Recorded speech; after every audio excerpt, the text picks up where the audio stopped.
Welcome to another edition of Inspired Stories, where leaders share their experiences so we can learn from their successes, how they've overcome adversity, and explore current challenges they're facing.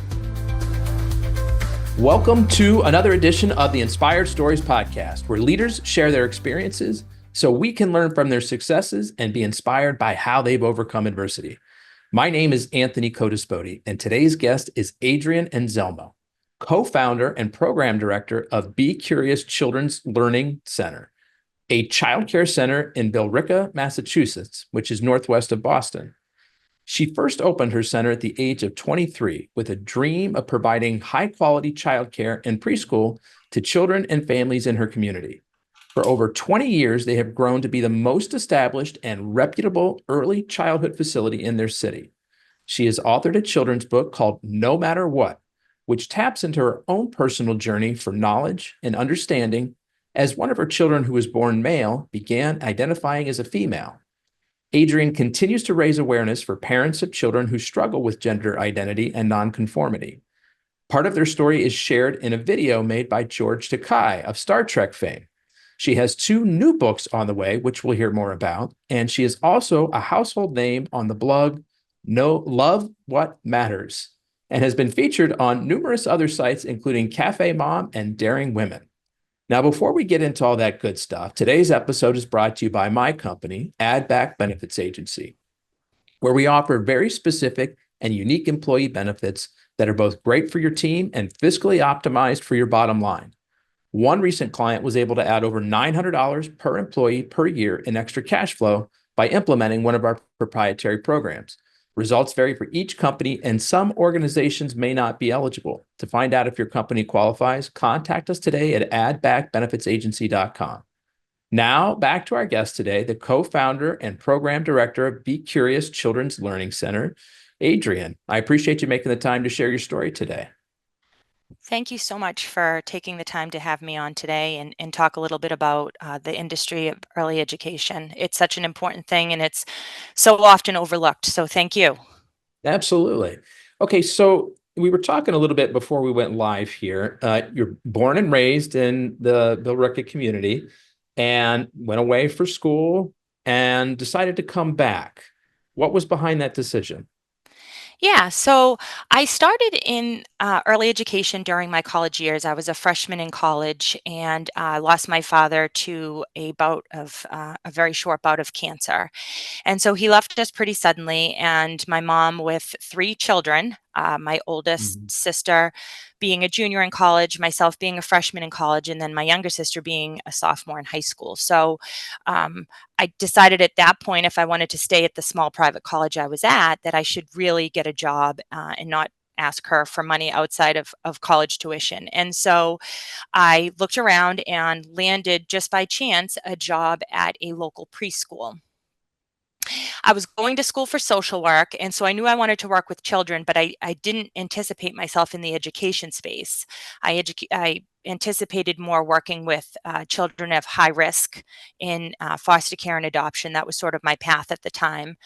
And when I got into early education and started spending time in this preschool classroom, I absolutely fell in love with the industry. And I was so young at the time, and this was my first experience, that I thought all early education facilities were run like the one that I was currently working at. And so I finished out my college degree in social work, and at the time also decided to get my certification through the Department of Early Education and Care, which is an EEC certificate to work within the industry, and sort of pursue both careers until I was more sure of what I wanted to do.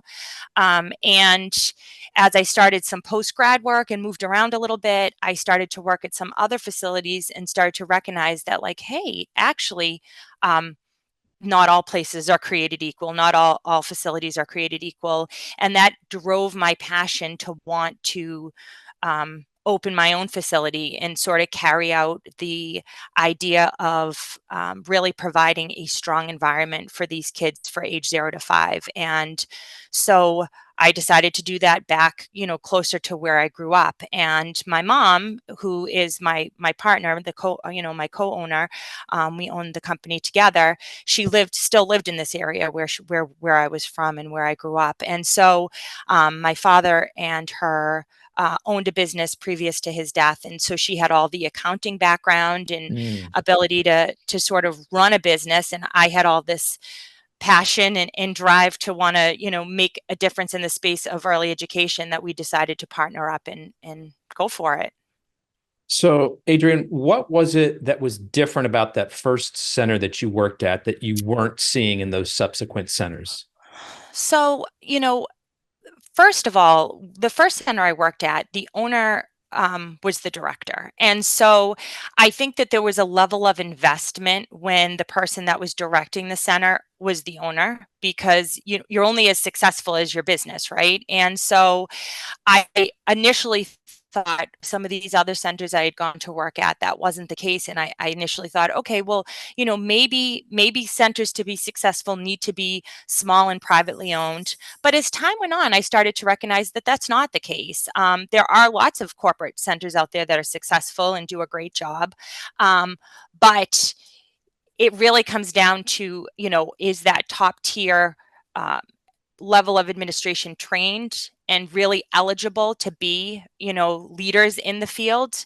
And what are they doing to really provide this rich environment for their students?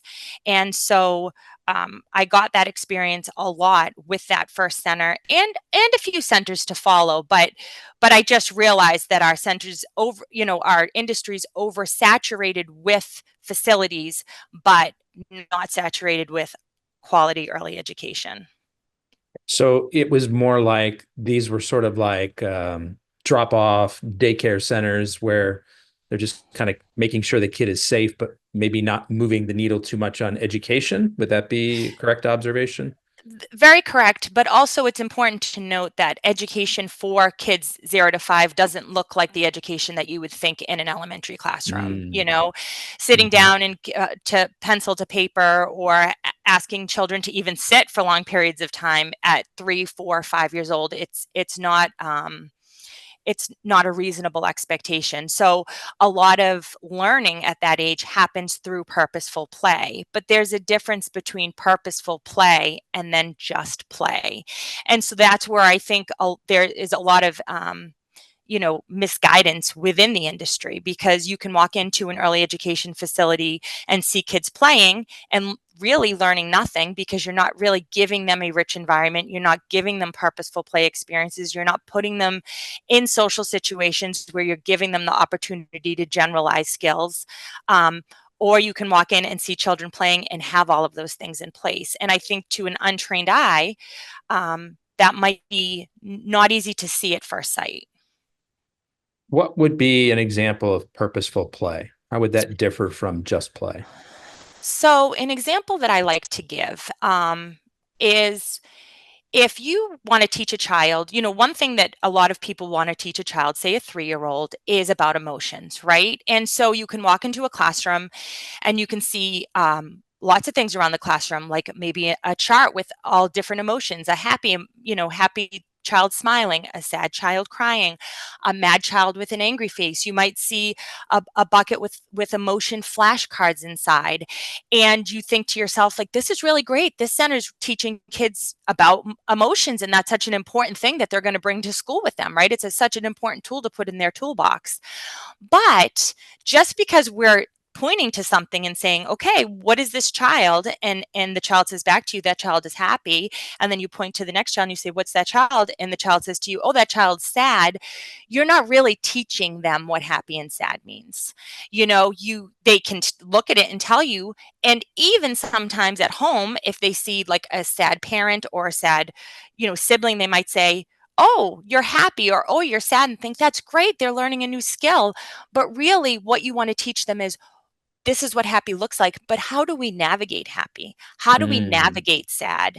You can sit and read a book to a child where they see a child being left out on the playground, and in this book, the one child goes over to the sad child and says, "Do you want to come with us?"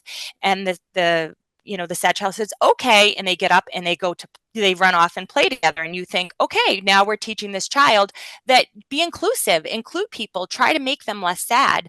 But as we know, peers aren't like adults. Those relationships aren't predictable. So what happens when you run up to a peer on the playground and you try to generalize that skill and say, do you want to come play with me? And the child looks at you and says, no, I don't want to come play with you. What does that look like? What does that feel like for the child that just got rejected?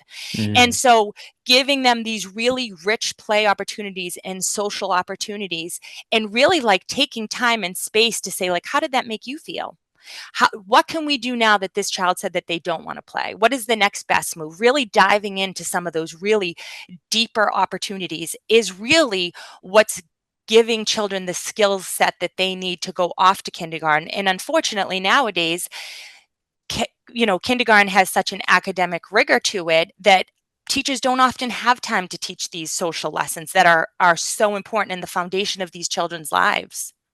So, Adrienne, in that specific example that you mentioned there, what would be the next step? Like, how would you sort of coach that child who was doing the right thing, who was trying to be inclusive and invite, this lonely child into their activities and was rejected and was turned down? Yeah, I mean, there's no right or wrong way to handle it necessarily, and this is what I would say to a teacher of mine. I would not say, like, in this situation, this is how you have to handle it, right? Because a lot of it is about reading the room. If you know that that child, by asking again, that child will come around, that's their nature of that, you might say to the student, like, why don't you give them a minute? Why don't you do a lap around the playground? That was so nice of you. Why don't you do a lap around the playground and come back and ask again? And it might also give you space and time to say, like, wow, it must feel really good that Johnny came over and asked you to play. Maybe he'll come back. And if he does, I think you should think Mm. about it, because look how much fun he's having. He's climbing the monkey bars. Oh, he's also playing with Liam, and you love Liam. So that would be so much fun. And then typically when that child comes back, the nice thing about kids 0 to 5 is they're a pretty easy crowd, for the most part. They are pretty easy to redirect. They're pretty easy to please. And if that child comes back and gets rejected again, it's okay to say, you know what? It sounds like he's just not ready to play, and that's okay. But you still did the right thing, and you should still feel Mhm. really glad and really happy with yourself that you took the time to notice that this child is being left out and offer. And it's in, that child that's putting themselves out there and maybe not getting that feedback, it's okay to acknowledge, yeah, you must be really sad that you put yourself out there and didn't get anything back. But guess what? That's what life is about. How often as adults do we give and give and give and we don't get back? And so, you can't always do things to get that reward in the end. So I think there's just so many valuable lessons tied into just that one scenario. And from what we've talked about so far, it seems like perhaps a large part of your curriculum is sort of focused on these social and emotional development issues. Would that be correct? Yeah, so I actually just obtained my master's degree this past May, and my whole thesis was on social emotional development in children ages 0 to 5.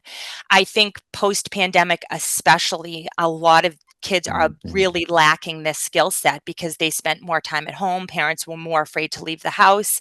And I think once they got back into the classroom, kids were so academically behind at the elementary level that social emotional really took a back seat when it needed to really be at the forefront even Mhm. more. And kids that, would typically have been in early education for 2 or 3 years already are now coming in needing so much more from us than what they would have had COVID never happened. So we've always been really firm believers in social emotional growth, but I think in the last, 5 years, it has really come to the forefront and really allowed us to stop and say, like, hey, this is what needs our time. This is what really needs our attention. If nothing else, academics are important. Academic exposure is absolutely wonderful, but your child does not need to know how to write an alphabet more than they need to know how to navigate peer relationships. Mm.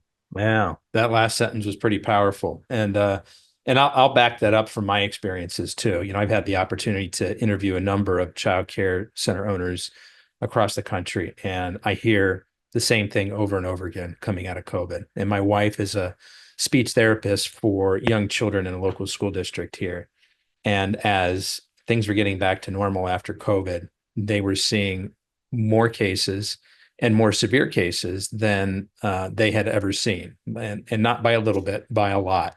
And she's like, yeah, it was just, the isolation of these kids for so long during these really important formative years, as well as, kids who would normally have been kind of identified in the system as needing a little bit of extra help earlier on. They went a couple of years without getting that extra help. And so things, became sort of worse, exacerbated during that time. So I think it's great that we, but more particularly you, are shining a light on all of this right now. Yeah, thank you. I absolutely agree with you. And I think that there are not all programs are doing that. And it's important that we stop and say, you know, what is important and what is most important in this industry and really make sure that we calibrate to that. Yeah. Um, just a quick tangent for a second here for our regular viewers slash listeners that may be taking in the video version of this. Nothing's wrong on your end. We had some technical challenges here, and so we turned off our videos so that we could make sure we had all the bandwidth that we needed for the most important part of this, which is the audio. So lots of great content here already, and we're going to get into some even more interesting stuff. So it's great that we were able to get the audio here figured out so that we can focus on the great content. So, Adrienne, tell me a little bit more about what a typical day would look like for one of your students. So every classroom's a little bit different.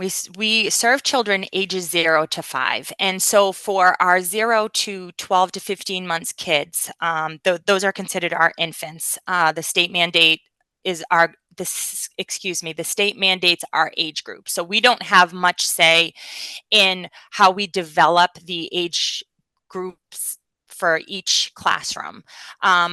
So 0 to 15 months is considered an infant, and infants run on their own schedule. So every day really looks different for every infant. It's around 12 months when we start to consider their transition to the toddler program, which goes from 15 months to 2 years, 9 months, that we start to try to move towards a more structured class schedule. And then toddlers, which starts at 15 months all the way up to age 5, is a more structured classroom schedule. Now, with that being said, obviously, our kids in a toddler classroom are not going to be held to the type of schedule that our, say, pre-K, which is our year before kindergarten kids, are held to. The reason that we create class schedules is number one, so we all have an opportunity to get on the playground. And two, really, so kids understand predictability. And for our older classrooms, our preschool and pre-K kids, they can hold some accountability to their daily routine. So when they come in, they know that they're supposed to unpack their backpack, pull out their snacks. They have a routine they follow that helps them not only learn self-help skills, but also it gives them some accountability to themselves and to their classroom. They might have a classroom job they need to do or check themselves in, just depending on what the classroom routines are in that specific classroom. In all of our classrooms, including our infant classrooms, we touch on curriculum areas every day. So every day the kids are going to be exposed to many, not just play opportunities, but like I had said, some pre-academic and academic opportunities. A lot of this is very open-ended and play-based. Every day they do a science and sensory activity. What does this look like in a toddler classroom?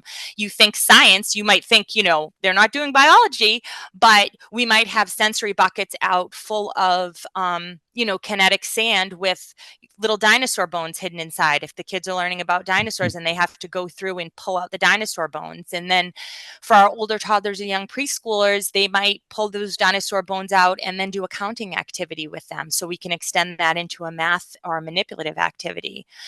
For some kids, we might in the older classrooms, we might have the bones might be a bit smaller and they might use a set of tweezers to pull them out. So we're working on the pincer grip and that fine motor skill. So when they get to writing, they have sort of the skill set they need and the small muscle control.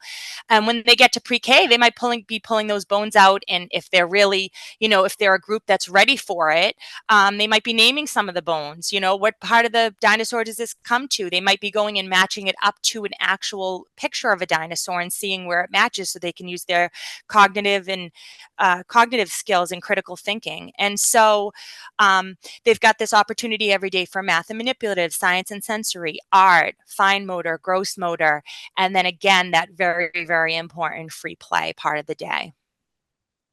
Well, what you're describing here, Adrienne, sounds like a fantastic approach to early childhood education. Is there a way in your mind to sort of move the overall industry towards more of this model? Well, I say all the time when I meet owners and I meet directors who sort of share in this passion, I just tell them that we just have to keep fighting the good fight and keep, letting our mission be known. And we work with a lot of, outside agencies that go into different centers, and I'm constantly educating them on how important it is that when they're in these centers that don't have this high quality education, that they say something. Like early intervention, for example. These early intervention is an agency that works with kids with developmental delays age 0 to 3. And so they go across all centers across the state, and they'll come into our program and say, well, this program is wonderful, but I was at a program yesterday. And I said, well, if you were at a program yesterday and it didn't meet your expectations, it's important that you speak up, because those kids deserve this opportunity as much as the ones that are here today, with me. And so we just keep, really, letting our mission be known and really screaming from the rooftops, Mhm. even through at a state level, and when my licensor comes in, when our state licensor comes in, we just keep letting that mission be known and how important it is that we really all start moving in the same direction. I think another really, really important aspect that can move us in that direction, and again, nothing within my control, but something that I often talk about, is the right now, to be a director in an early education facility is only about 20 college credits. You only need Mm. 20 college credits. And so it's, I think of myself from when I was 23, and I think of how prepared I truly was to actually own a business, and how uneducated I likely was. Um, and, and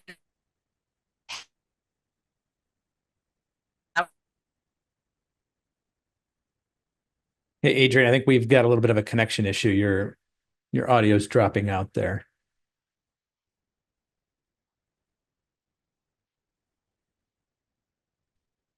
Yeah, in this moment, I'm not able to this hear you. version, an amazing.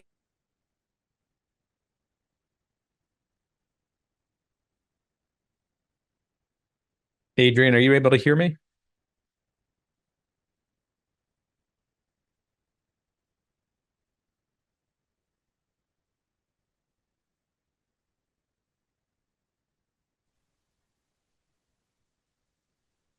Can you hear me?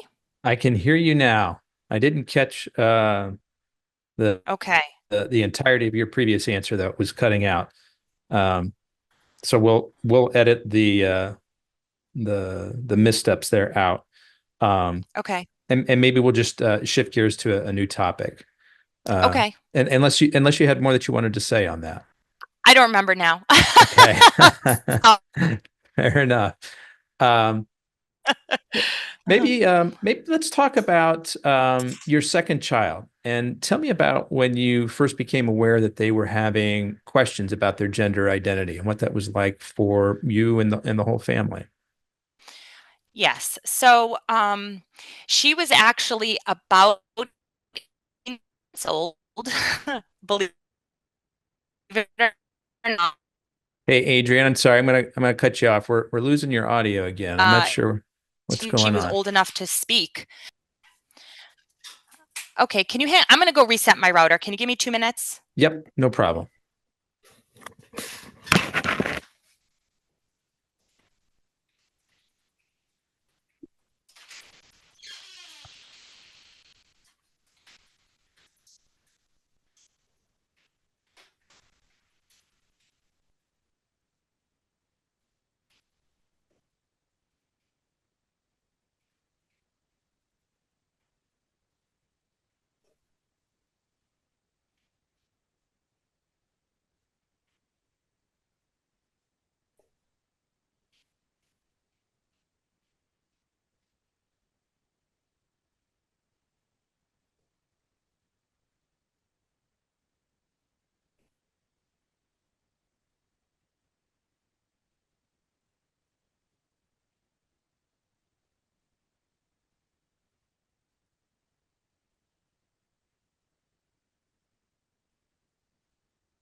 Okay, can you hear me?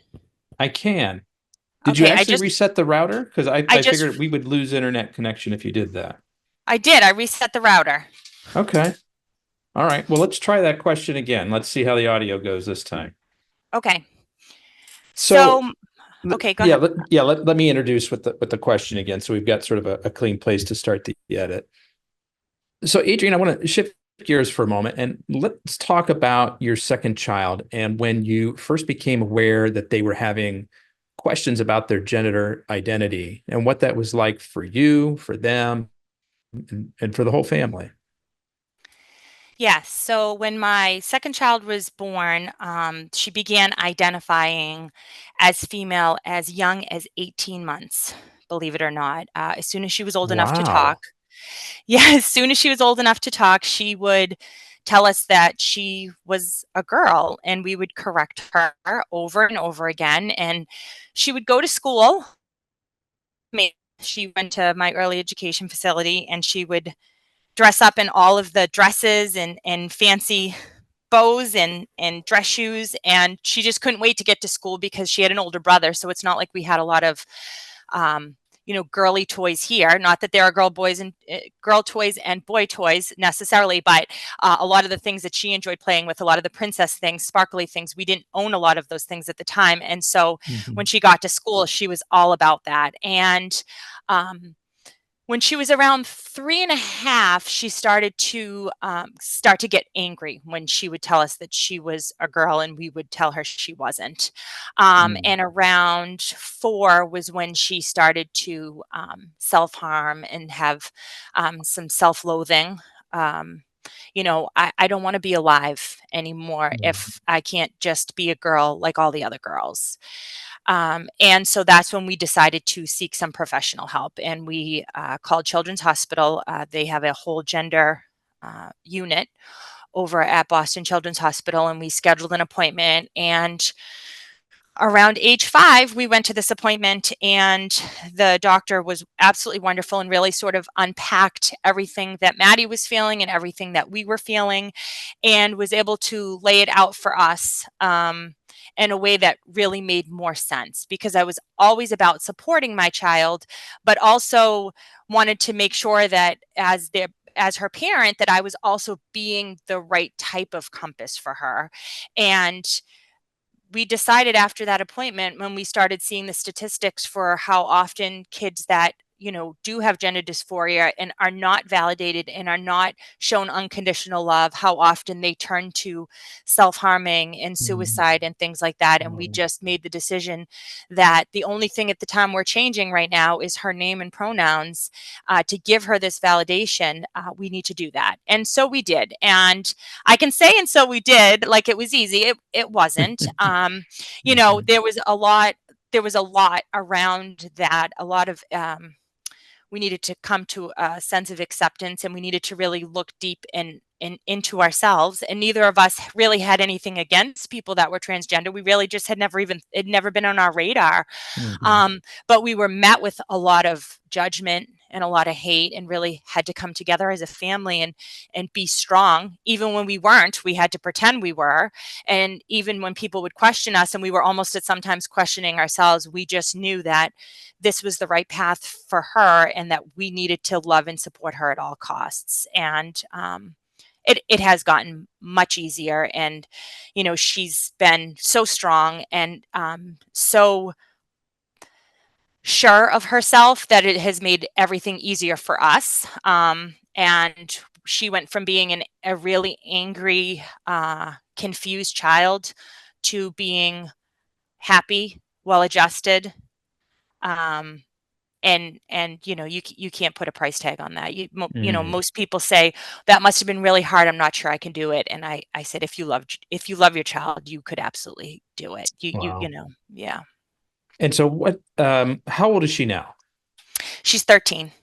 13. So you were going through all of this 8, 9 years ago. And this is when, correct me if I'm wrong, but awareness of transgender was really, I wouldn't even say in its infancy. It was probably something that a lot of people weren't even familiar with. They hadn't heard about. I think, for a lot of people, sort of the realization that this was, even a thing was probably Bruce Jenner to Caitlyn Jenner.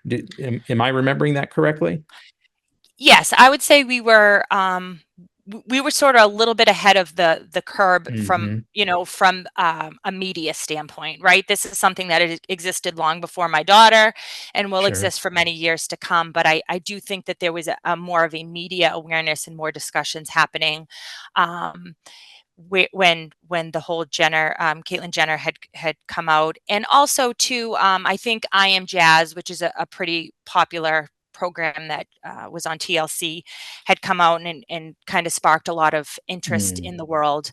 Um, but I could tell Maddie, I tell her all the time, I'm a pioneer in what I do, and she's a pioneer in what she does, and so there's nothing wrong with that. Yeah. She's a great kid, and she's had to grow up quicker than most kids should have to, Mm. but she's handled it with grace, and I could not be more proud to be her mom. You made the point, Adrienne, that this has become a lot easier. And I'm wondering if it's become easier because the public is more aware and more accepting, or if that's not the case and it's just gotten easier because kind of within your family unit, you are more equipped and more I don't know, kind of settled into what this new dynamic is like. Yeah, I think really this is it's a more of a personal growth. Mm, I've never had to be so sure of anything.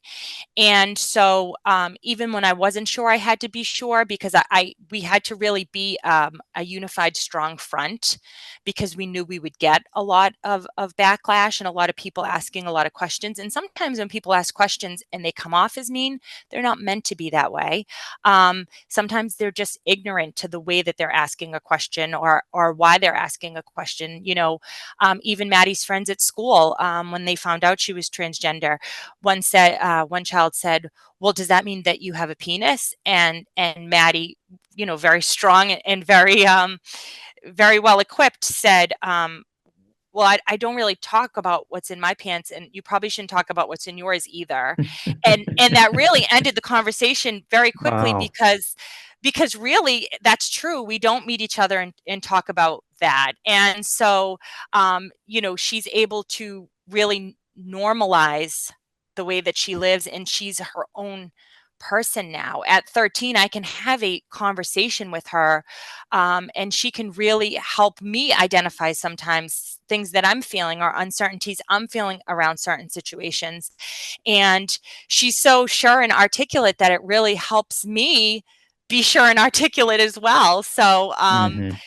yeah, it's really growing in these convictions. And now I look back at pre-transition and I think to myself, what took me so long? And I know she was only 5, but she told me for a solid 4 years. And for four Hmm. years, I never told her, I never made her feel bad, but for a long time, I corrected her because I thought that's what I was supposed to do. And so I cut her hair short because I wanted to remind her that Mm. she was a boy. And I did all these things trying to be the best mom that I could be. And I look back now and I know pictures are hurtful. It hurts for her to look at those. If I had just let her Wow. keep her long hair, that would have been easier for her. But I didn't know. I You didn't didn't know. And know. so, yeah, Yeah. And I think that's yeah, the important thing is, you didn't have a frame of reference. It wasn't something that you had come across. It wasn't something that you dealt with before. You probably didn't grow up knowing anybody who was transgender. And, you just didn't have a mental model. And I think correct. that's probably where, a lot of people still are today. We tend to fear or judge or dismiss or, cast down upon things that we don't understand. And you made an interesting point, Adrienne, that, a lot of times when people are asking questions that come across as mean or hurtful, they're not intending to be that way, but they have a lack of familiarity, they have a lack of experience, and perhaps they are genuinely curious and trying to better understand something that is completely new and foreign to them. What for people listening who are sort of in that boat that are like, hey, I'm trying to wrap my head around this. Like what would be the okay questions? What would be the acceptable questions for them to ask?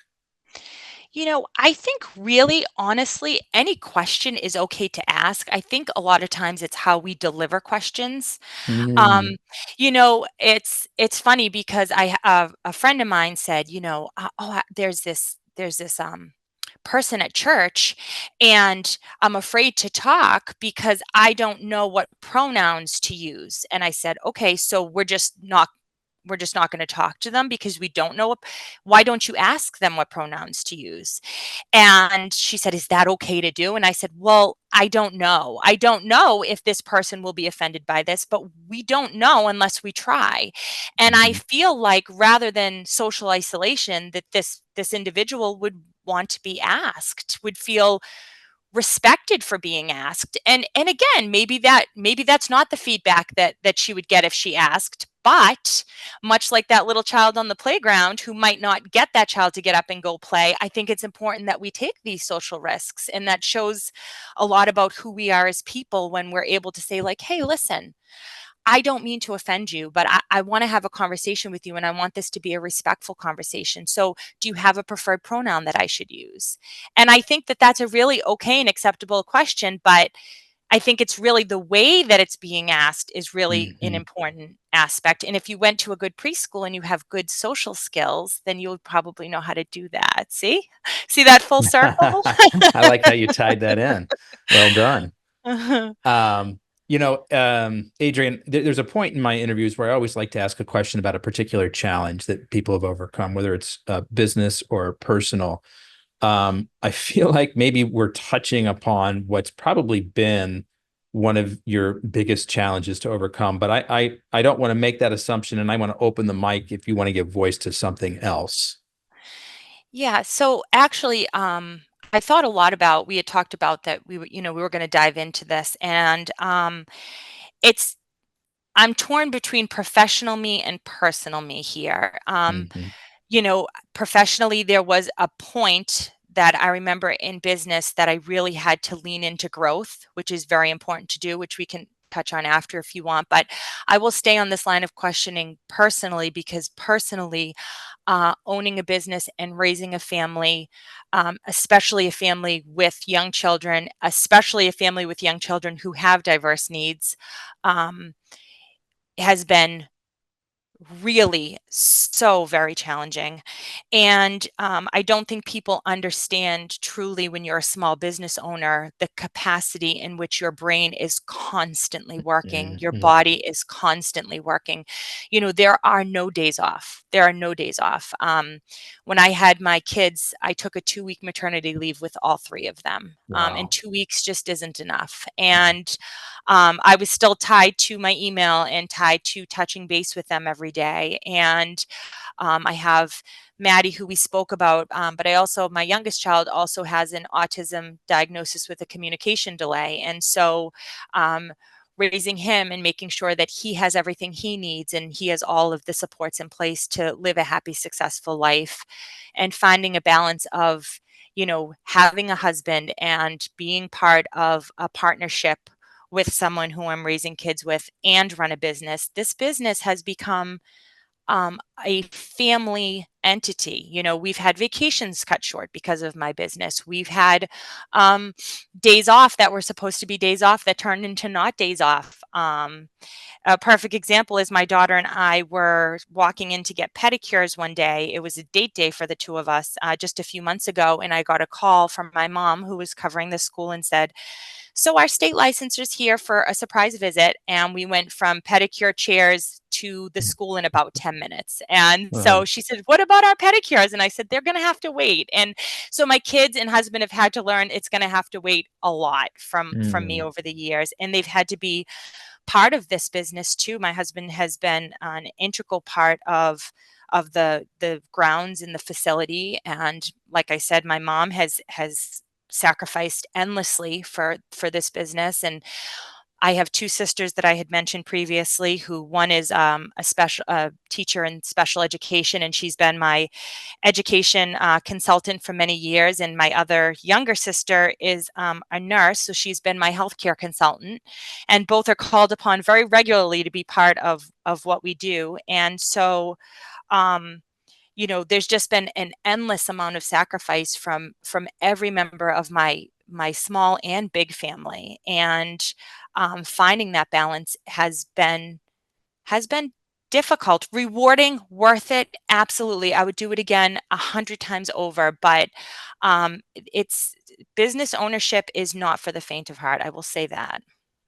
Yeah, I think you hit on something really good here, Adrienne. For those people who, they've got a 9 to 5 type of job.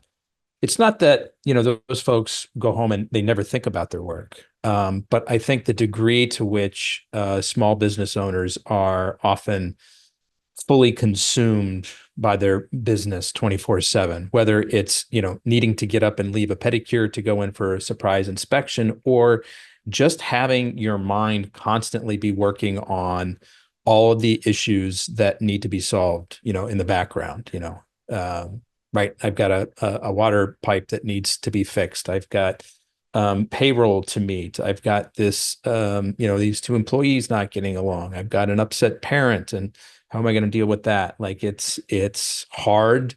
And sometimes it feels downright impossible to just to turn those things off and be fully focused on the present moment. So as you look back on, how you've done this over the past several years, you said you would do it again in a heartbeat.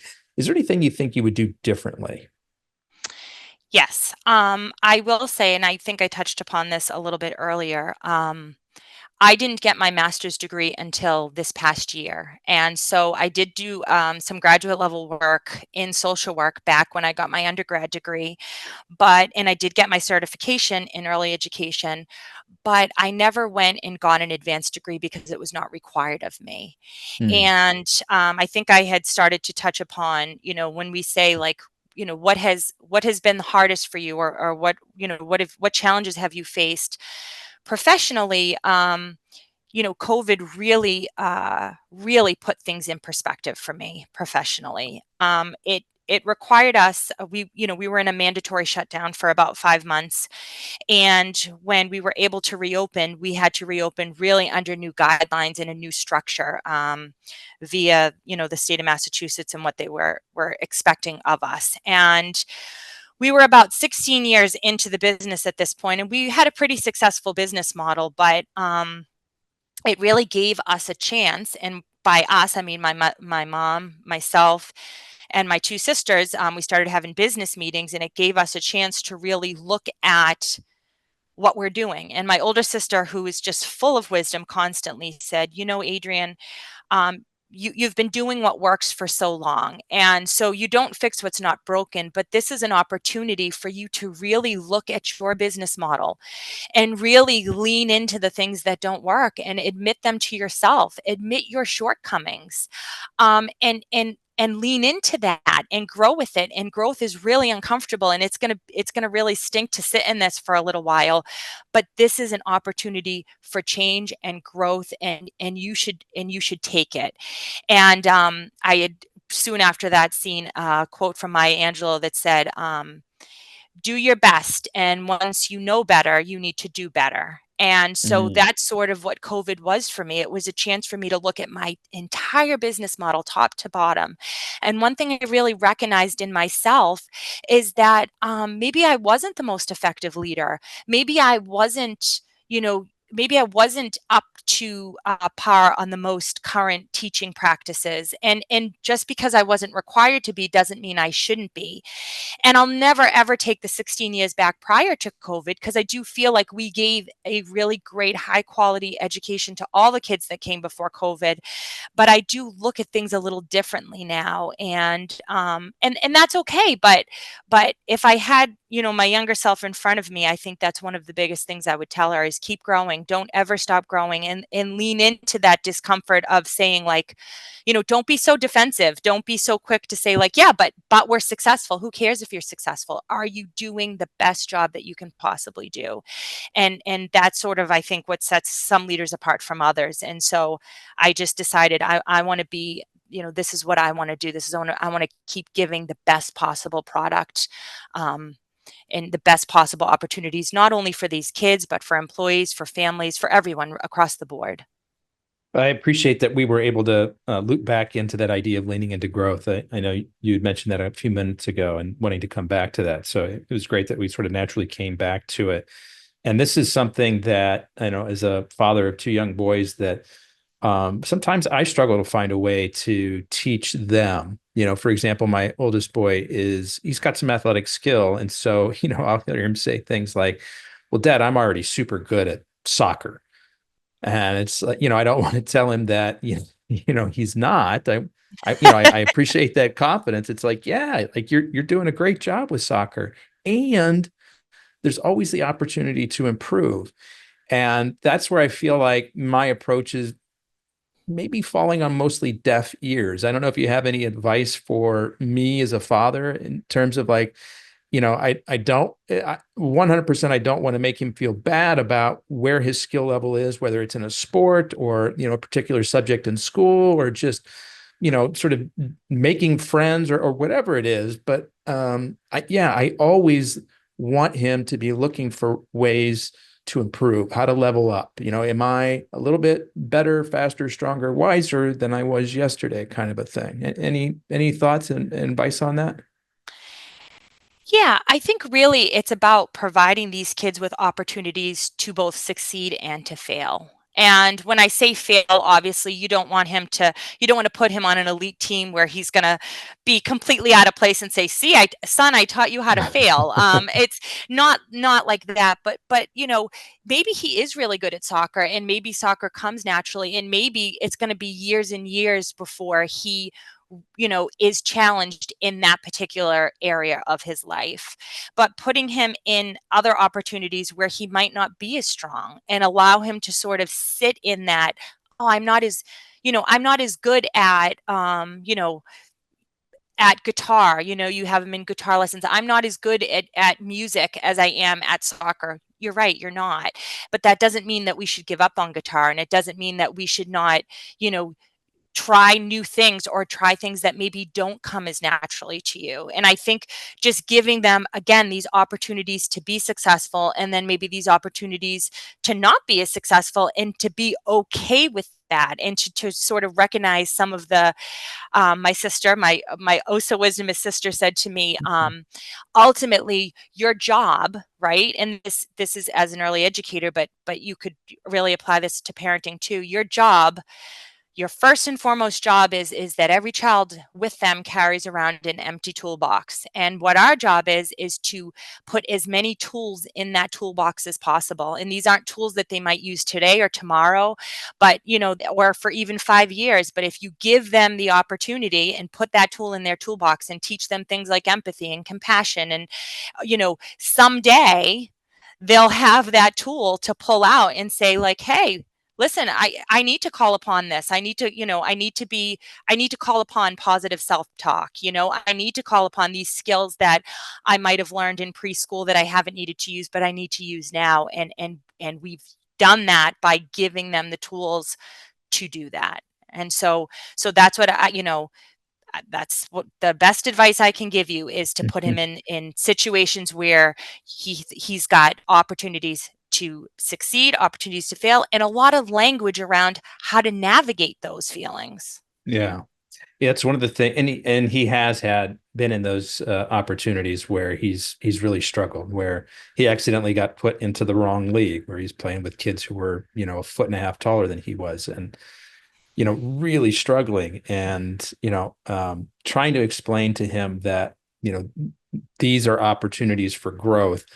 That's a speech that's probably lost on a lot of adults, who are struggling. I was just going to say that. Yes, I was just going to say that. Yes. Trying to explain it to a 10-year-old is, even more difficult when he's got, tears coming down his face because his team just got hammered for, the 12th time. But I think with a lot as with a lot of things, repetition is probably really important. I'm sure that there were a lot of things that my dad, said to me when I was younger that I rolled my eyes at or dismissed that, after I heard it for the 1500th time, and I'm getting a little bit older, like it finally started to sink in. And so that's the approach I'm going to try to take is even if he's rolling his eyes and moaning and groaning every time I repeat some of the same things, I'm just going to keep doing it and hope that it, Keep it doing eventually filters through. Exactly. Keep doing it. And I think, and don't quote me on this, but I think you have to introduce a skill something like 27 times before you'll even consider using it. And Mm, so just think about that. He needs to hear it and see it so many times in order for him to have that skill available to him. And so, and a lot of times too, coming off the soccer field and he's frustrated and he's at an elevated high, his nervous system isn't ready to hear you say, "Good try, bud." But yeah, that's a in good in an point. hour or two after he's gotten home and taken a shower and sort of cooled off, and he's just plopped down on the couch to watch a program on TV, that's when you turn to him and say, "You know what?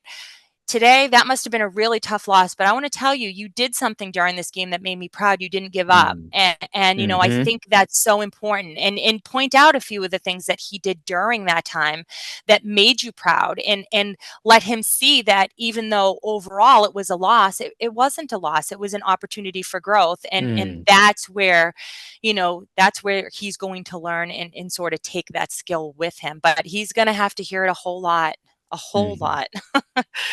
That's really good advice. Yeah, thanks for that, Adrienne. I want to shift gears now and I want to hear about your books. We mentioned one in the intro, No Matter What.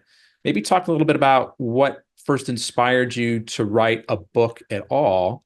And then maybe let's give voice to a couple of the new books that are out now.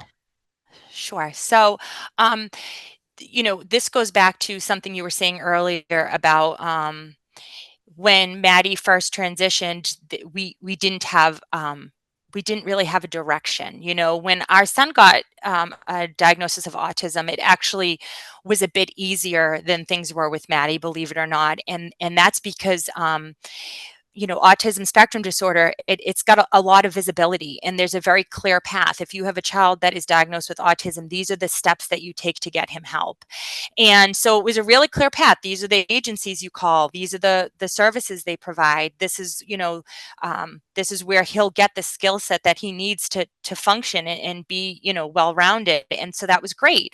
With Maddie, it's we're still figuring this out. There is no protocol. There is no um, this is how things are done in all of our research. This is what we found works best because we are the research. And so I felt really lost and alone for a couple of years. And for that reason, I decided, with Maddie's permission, that we would tell her story through a storybook. And it was really for written for families who find themselves in the position that we were in when Maddie was, a youngin'. And so we self-published and printed off as many copies as we could, and we actually donated them to local pediatrician's office, to the gender unit at Children's Oh, Hospital, and that's where all of our proceeds have gone. They've gone right back into the project and into raising awareness and providing support to families with children who are struggling with their gender.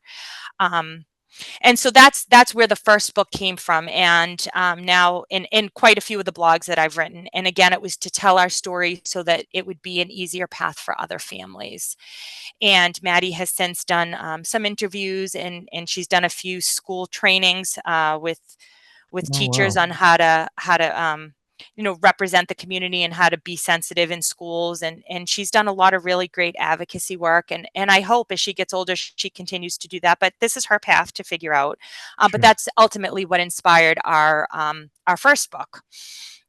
So I've since written two other children's books. They aren't out yet. One is in with a illustrator now, and it is called The Curious Adventures of Mrs. Beasley, and it is about a preschool teacher and her 30 years as a preschool teacher and the impact that had on her students.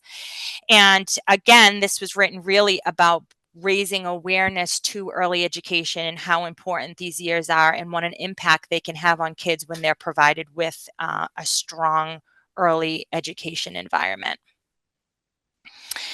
And then our other children's book, which will come out after that, I'm hoping The Curious Adventures of Mrs. Beasley will be out by the end of 2024. And shortly after, in 2025, is the book I wrote called Brendan's Box. And it's about a little boy who is a neurodivergent, meaning that, it doesn't talk about whether he has a diagnosis of any kind, but he's a kid that's a little bit different than all the other kids, and him trying to sort of find his way and where he fits, because he doesn't follow the typical model of what's expected of kids. He tries to play baseball and he doesn't like it, and he tries out dance class and he doesn't like it, and he said, what box do I fit in? I don't seem to fit into the box of any of these other children, and what does that mean for me? And it's sort of his journey to finding himself, and really bringing awareness and acceptance to kids who are neurodivergent and allowing space for them. And will these two books also be self-published? They will be self-published through Amazon Publishing, and both have different illustrators. So each book will look a little bit different. My original book, No Matter What, was illustrated by a good friend of mine, Jessica Charpentier, who was actually a teacher for many years at Be Curious. And she was able to actually travel Maddie's journey with her as one of her preschool teachers. So it was important to me that she illustrate that book. It was a great project. I loved working with her on. The Brendan's Box is being illustrated by a friend of mine who's also a family nurse practitioner and works very closely with a lot of children who are neurodivergent. So I think this is a passion project for her, and I'm excited for her to, to roll out her talents through illustration. And then I have a separate illustrator out of India who is doing my Curious Adventures of Mrs. Beasley, who is just about finished up. So I'm really excited to see, what that looks like for us in the coming months. So for anybody who might be interested in getting their hands on a copy of either the first book or to be notified when and where they can get their hands on the second and third book, what would be the best way for that to happen? Sure. I have a Facebook page where I always make public posts about anything that's happening in my author's world. You can always purchase No Matter What on Amazon.com. And both of the new books, when they come out and are available, will also be available on Amazon. And many other bookstores pick them up. I know we ended up on Barnes and Nobles and across many other platforms, but we'll start our journey on Amazon. Okay. What's the Facebook page that you mentioned? Yep. My Facebook page is Adrienne Anzelmo. Make sure that we put that in the show notes. And then how about just a general way for people to get in touch with you? Would it be that same Facebook page? Yes, absolutely. I've had lots of families reach out to me over the years, especially with neurodivergent kids. I don't pretend to be an expert on that. But as a mom, I know sometimes you want to hear that I see you and I hear you and I know how hard this is, and you're not alone and everything's going to be okay. And so, I'm always here. I'm here, in any capacity that, people want to reach out, and I'm excited about the future in these books and everything that's ahead of us. What about a Facebook page for the child care center itself? Yes, you can also visit us on Facebook at Be Curious Children's Learning Center. And again, like you had mentioned, we're located in Billerica, Mass, and we love what we do. I can tell it comes through. Last question I have for you today, Adrienne. How do you see your industry evolving in the next few years? What do you think the big changes are that are coming? I think our industry is a bit at a breaking point. I think our teachers are underpaid and underappreciated, and I Mhm. think the cost of childcare is at an all-time high.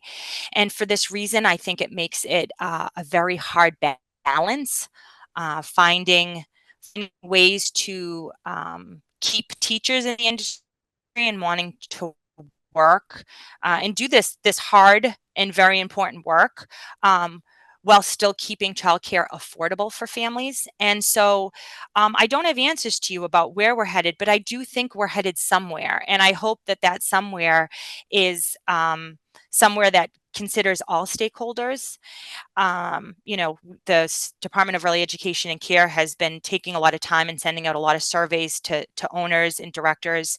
And so I think it's great that they're giving us a voice, but we'll have to see, what they do with that information over the course of the next few years and sort of see how it evolves.